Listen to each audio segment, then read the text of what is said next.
In this countdown to COP27, I have all the pleasure to speak today to the Economist Sustainability Week in Abu Dhabi. We are addressing very important questions. We are dealing with existential crisis that is facing the humanity.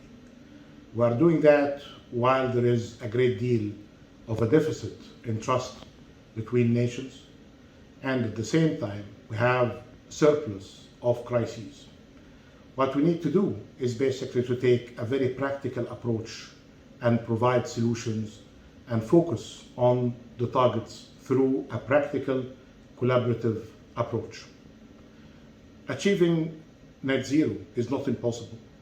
We have seen, based on the recent IPCC report, that when we get our act together, we manage to achieve results.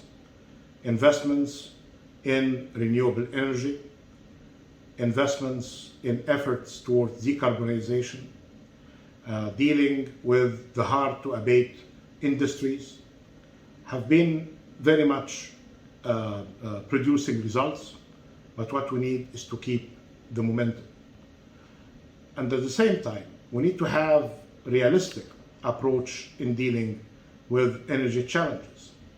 What we have seen around the world, with many cases of failure to manage the transition properly, provide us with great cases of lessons for better management of energy transition. And we have the resources, we have the technology, and we have the means to achieve it. Having said this, while we are seeing many countries around the world facing complicated scenarios for the future, the near future, I would really say that we might be seeing two waves. A wave that is being influenced by the recent crises as trying to be extremely pragmatic, including, unfortunately, resorting to high emissions means of producing energy.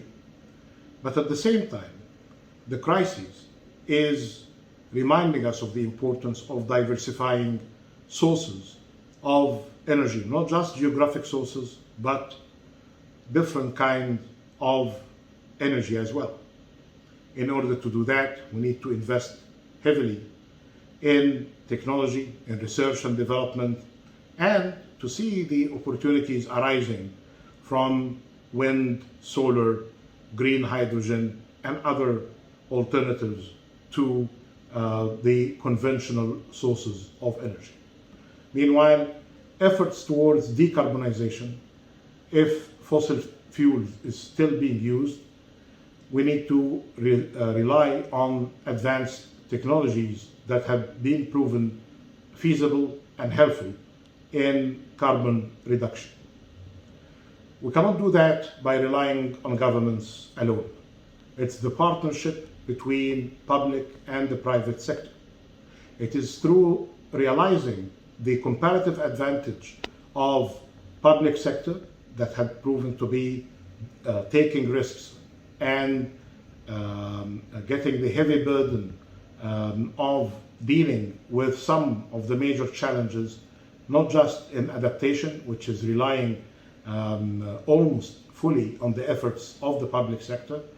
In the case of Africa, for instance, we have 97% of finances to adaptation is coming from public finance resources, domestic and external, and the 3% are coming from foundations and institutional investors, mirroring public finance type of risk taking.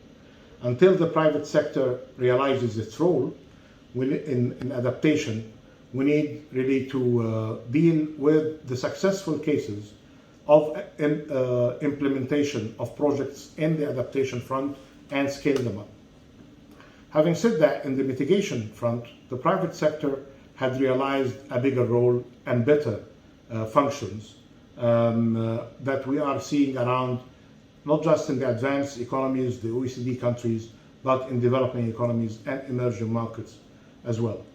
Again, the solution is the partnership that we need to realize its potential between the private sector and the public sector. It's the role of the non-state actors together with the state actors.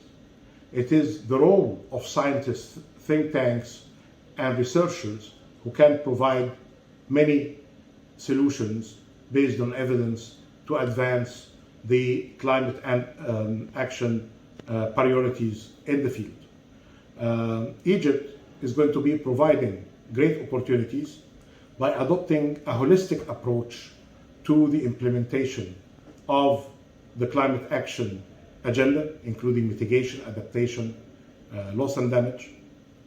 Egypt is going to be focusing more on implementation, building on the foundation that we have from Paris Agreement and the many commitments that have been since Paris, including through the coalitions and the initiatives announced in Glasgow.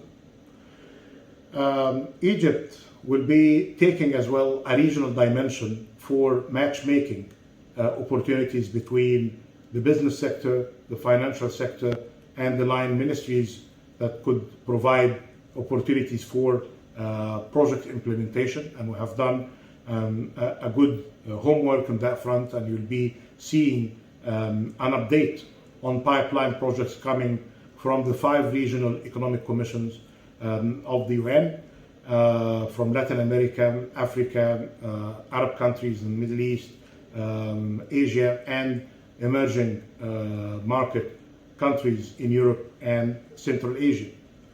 There is going to be as well a focus on localization of climate action, and we're going to be showcasing some successful examples on that front. But finance is going to be the dominating theme in Egypt. You'll be expecting updates on the 100 billion since Copenhagen. You'll be expecting views and proposed blueprint for finance post-2025. You would expect as well from Egypt, and rightly so, that reliance on one particular source of funding for many countries, like debt-based instruments, might be diversified better to have a better mix of finance. And we're going to be sharing some examples of that, including debt reduction mechanisms. There are proposals to advance carbon credit markets for emerging market economies and developing economies. And there is going to be as well some good discussion on ESG finance and how to avoid greenwashing. So it's a big agenda focusing on climate action in partnership between the government sector, the private sector, and the rest of the stakeholders, including civil society. But at the same time, the focus is about implementation. Looking forward to welcome you in Sharm in a few weeks from now.